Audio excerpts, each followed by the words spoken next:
After nearly a year of online learning due to the pandemic, many kids and teens are becoming increasingly comfortable with the internet and all the capabilities it has. It is common for them, expected for them, to be online in front of a camera on a regular basis. This, for Special Agent in Charge Kevin Roten, sparks concern. Roten oversees the Computer Crimes Unit for the State Bureau of Investigation. He says with more people online, more predators are reaching out to vulnerable children and on platforms that may be unfamiliar to parents. The biggest thing that can help the kids is to have a conversation with the child. Let them walk you through it on their device. Just ask them, hey, what is that app? How does that work?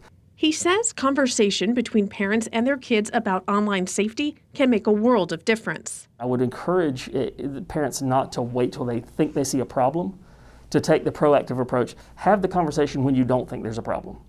Have a conversation now about who they're talking to and what they're talking about, even with young kids, and so that becomes a point of normal. Tips coming into the SBI's Internet Crimes Unit more than doubled in 2020. In Charlotte, the FBI also says it's seen an uptick in child enticement cases and other online crimes against children. As soon as the child reaches out, they're ready. Jason Kaplan, a special agent with the FBI, says he and his team of agents see predators put in an enormous amount of energy into developing relationships with unsuspecting kids. It seems almost unimaginable that somebody would commit that much energy, but that is part of the thrill for them, is developing that relationship.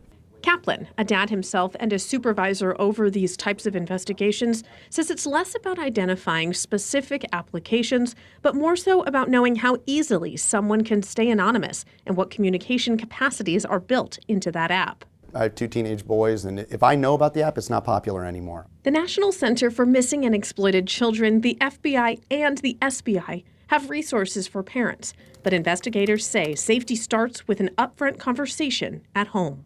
In the end, really, my recommendation is that parents should be aware that children are getting exposed to a lot of things online at a very early age.